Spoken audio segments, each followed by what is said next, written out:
सुबह उठने में इतना लेट हो गई कि मेरे को अपने काम के लिए बिना नहाए जाना पड़ा। फिर मैंने सोचा लेट तो हो ही गई हूँ तो पहले नाश्ता आराम से कर लेती हूँ बैठ के। पहले मैंने किया नाश्ता और नाश्ता करने के बाद अपने काम के लिए चली गई थी। काम से आके दोपहर को मैंने खाया खाना और फिर वापस किसी काम से निकल गई क्योंकि मुझे वो काम करना ज़रूरी था। एंड देन शाम में आके मैं गई सबसे पहले शैम्पू लेने क्योंकि मेरा शैम्पू का बॉटल बिल्कुल ख़त्म हो गया था और रास्ते में मेरे किसी ने ऐसे टेप वगैरह फेंकी हुई थी। तो ये जो कबूतर है ना इसको अपने पैर में लग गया, ऐसे मत फेंका करो यार।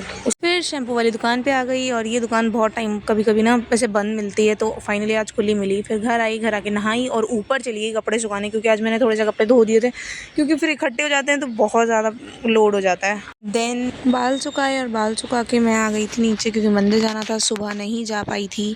तो मंदिर गई, भगवान जी के दर्शन किए, चंदन लगाया और वापस पीजी आई। और पीजी आके जो मेरी रूममेट है उसने बोला मुझे कुछ काम है तो शोपुर रोड चल रही हो क्या, तो हम वहाँ गए। और फिर वहाँ पे शॉप के बाद हमने एक कार देखी जो उस दिन भी देखी थी अजीब सी।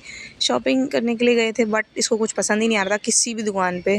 2-3 दुकानें हमने देखी, फिर इसने अपनी जो शर्ट थी वो फिटिंग कराई और उसके बाद वापस आ गए हम पीजी और किया हमने डिनर। और मैंने आज बहुत अच्छे से खाना खाया था क्योंकि इतने दिन तक मैंने खाना ही ढंग से नहीं खाया था और लहसुन की चटनी बनी थी तो फाइनली मैं वो भी खा सकती थी, टॉन्सिल ठीक हो गए थे तो। फिर मैंने अपने बाल बनाए और बाल बनाने के बाद जैसे ही सोने जा रहे थे तो लाइट ही चली गई, इतना मच्छर काट रहे थे तो अगरबत्ती लगाई और फिर मैं सो गई। तो bye bye guys, follow for more.